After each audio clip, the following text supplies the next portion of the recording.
Muy buenos días, jóvenes y señoritas. Materia práctica laboral y tributaria. Tema 2. Principios procesales, derechos, beneficios sociales del trabajador. 1. Desistimiento, transacción y perención de instancia. Se entiende por perención a la forma de extinción extraordinaria del proceso por inactividad. En materia laboral, el desistimiento y la transacción no causan estado por la irrenunciabilidad de los derechos del trabajador. Tampoco procede la perención de instancia, caducidad de instancia o forma de prescripción procesal o prescripción de acciones por inactividad de las partes. 2. Inexistencia de la reconvención. Reconvención es cuando el demandado decide demandar en respuesta al demandante. Todo esto en el mismo proceso judicial. En materia social no existe demanda reconvencional o demandas de mutua petición, salvo cuando excepcionalmente el actor sea el empresario. 3. Principios procesales preceptuados por el artículo 3 del Código Procesal de Trabajo. Son los siguientes principios. Gratuidad, por el que todas las actuaciones en los juicios y trámites del trabajo serán absolutamente gratuitas. Inmediación, por el que es obligatoria la presencia del juzgador en la celebración de las audiencias, la práctica de las pruebas y otros trámites. Publicidad, por el que las actuaciones y trámites del trabajo serán eminentemente públicos, es decir, que a ellos pueden asistir todos los que libremente así lo deseen. Impulsión, o impulsor de oficio, por el que los juzgadores tienen la obligación de instar a las partes a realizar los actos procesales bajo conminación de seguir adelante en caso de omisión.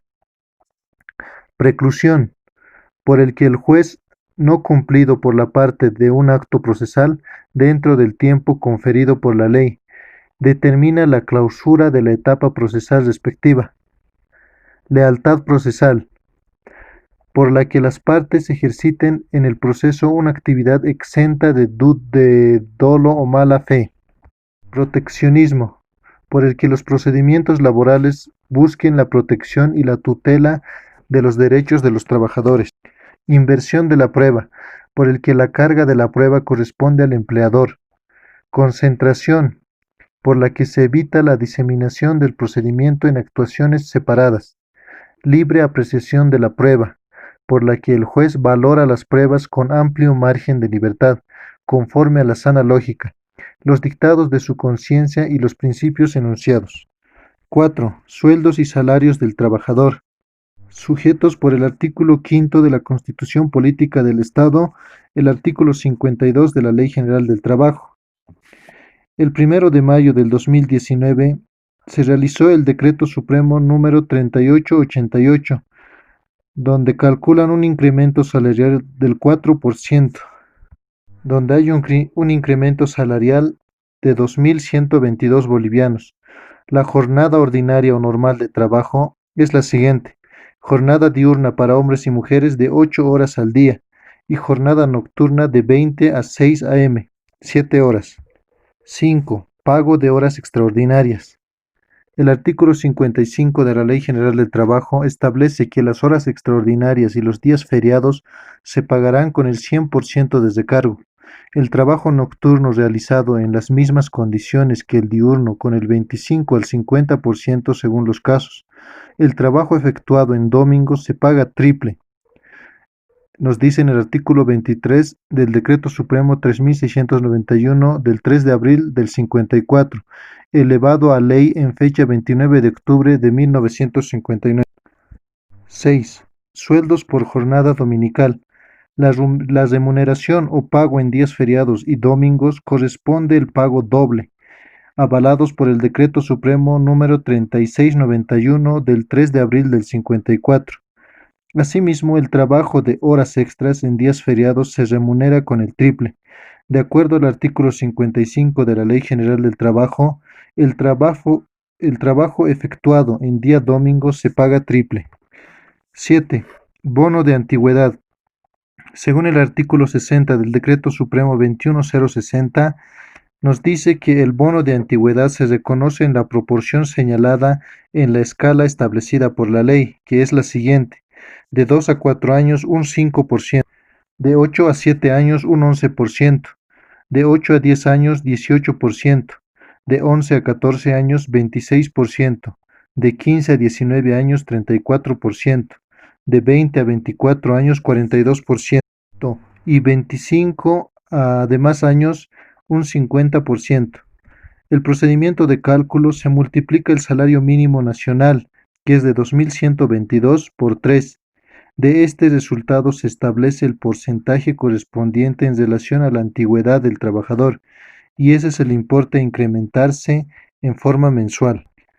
Normas sobre la determinación de la base de cálculo del bono de antigüedad.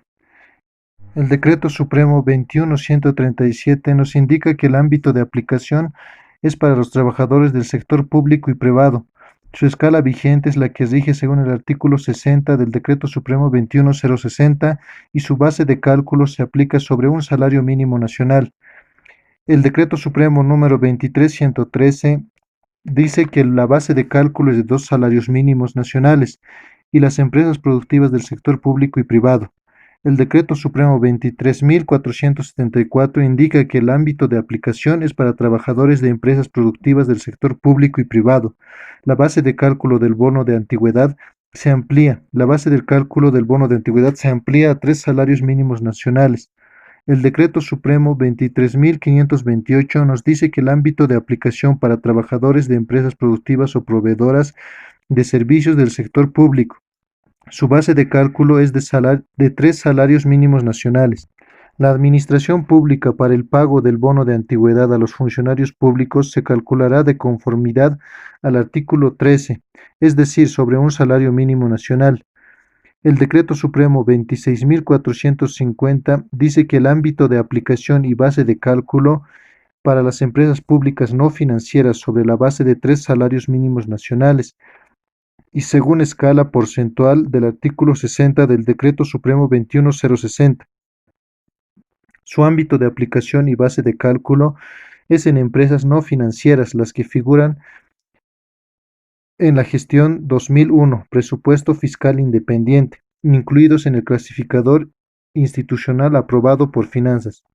Los trabajadores del Servicio Departamental de Caminos no formaban parte de la lista consignada, como para recibir el tratamiento sobre la base de 3 salarios mínimos nacionales, de donde se corrige que la base de cálculo debe realizarse sobre un salario mínimo nacional. 8. Indemnización por antigüedad. Según el artículo 13 de la Ley General del Trabajo, es el beneficio que corresponde pagar un sueldo por cada año de antigüedad o tiempo de servicios, previo cumplimiento de los presupuestos y requisitos legales. No procede su pago en las siguientes instancias: en caso de retiro voluntario, en contratos de obra, por las causales previstas por ley artículo 16 de la Ley General del Trabajo, y en las sociedades cooperativas cuando el trabajador es al mismo tiempo socio. Procede su pago por las siguientes instancias: por jubilación, pago por sistema de quinquenios consolidados, por retiro intempestivo en los contratos a plazo indefinido, por retiro intempestivo en los contratos a plazo fijo antes del vencimiento del plazo del contrato, por despido indirecto y por muerte natural del trabajador. 9. Indemnización por desahucios, avalado por el artículo 13 de la Ley General del Trabajo. Procede su pago por falta de preaviso. El preaviso es recíproco, la parte que omite paga. ¿Cómo se evita el pago? Dando el preaviso. Plazo del preaviso es de 3 meses, siempre que exista 3 meses de trabajo ininterrumpido, si parte del trabajador, 1 mes. Si el tiempo de servicios no alcanza a 3 meses, ninguna de las partes está obligada a dar el preaviso. Las indemnizaciones son inembargables. Indemnizaciones por desahucio o indemnización por antigüedad, y los créditos por ellos gozan de la prelación por quiebra del artículo 92 de la Ley General del Trabajo. En resumen, las indemnizaciones son inembargables por retiro intempestivo, no procede por retiro voluntario, por despido indirecto, no procede por muerte natural y jubilación.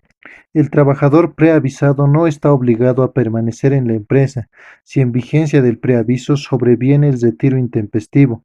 Se paga por el tiempo restante. 10. Indemnización por muerte. Cuando un trabajador lamentablemente fallece, los herederos tienen derecho al cobro de una indemnización laboral, que es la mitad de la que corresponde cuando hay un despido incausado, pero la empresa debe tomar recaudos para pagarla a los legitimados, a las personas correctas, porque si paga mal puede tener que pagarla dos veces. En la Ley de Contrato de Trabajo se establece que los herederos del trabajador tienen derecho a cobrar una indemnización por fallecimiento, pero esta indemnización no se agota solo en los herederos, sino que además comprende a quien convive en forma permanente con el trabajador fallecido. En efecto, la ley dice, el artículo 248, indemnización por antigüedad, monto beneficiarios. En caso de muerte del trabajador, las personas enumeradas en el artículo 38 del Decreto Ley 18037 tendrán derecho mediante la sola acreditación del vínculo, en el orden y prelación allí establecido, a percibir una indemnización igual a la prevista en el artículo 247 de esta ley.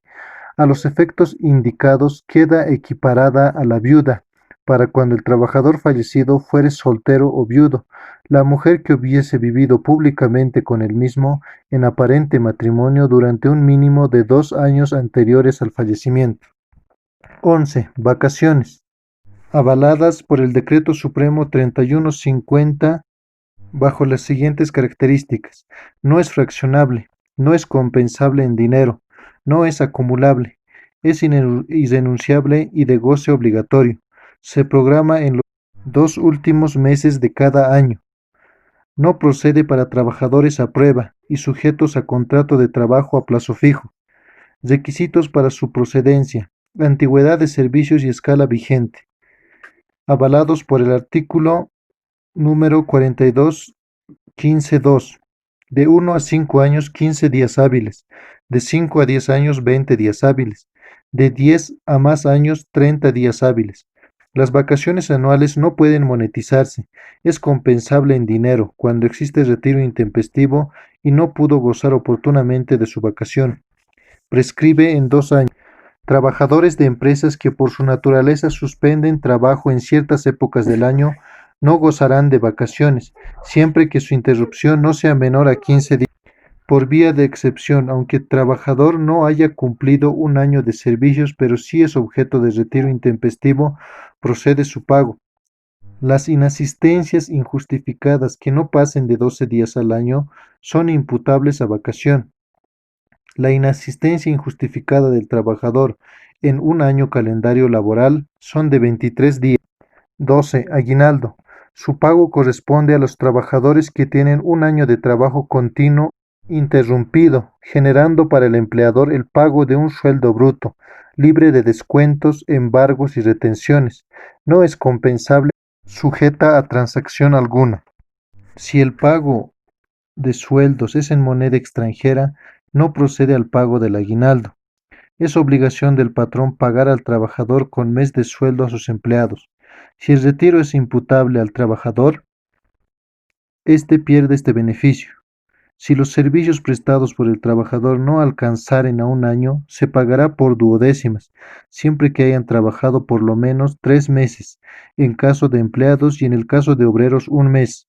El incumplimiento a su pago dentro del término de ley dará lugar al doble pago.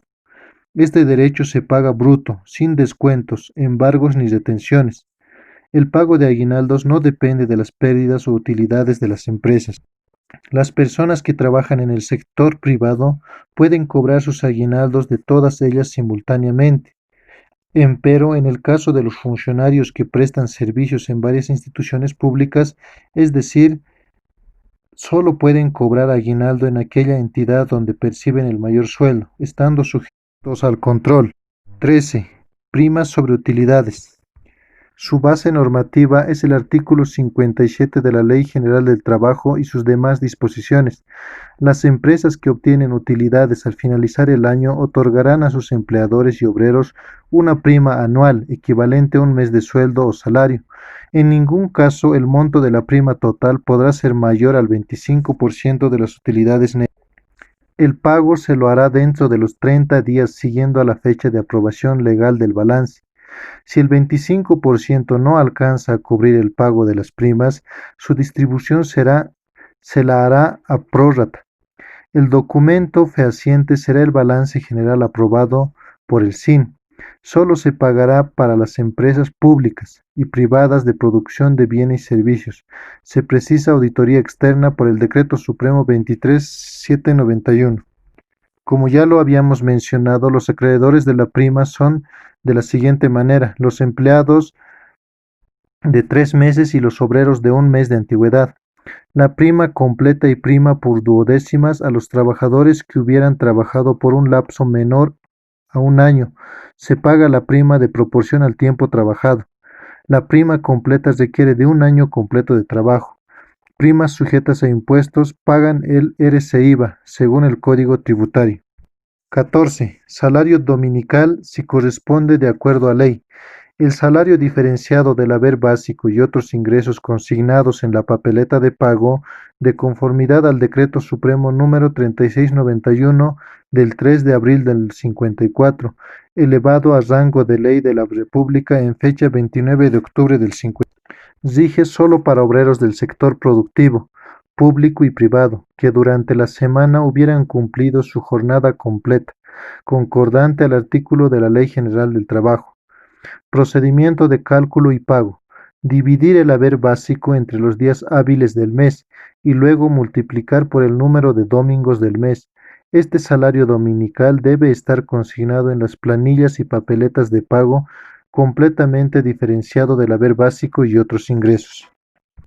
Con esto terminamos el tema. Muchas gracias por su atención.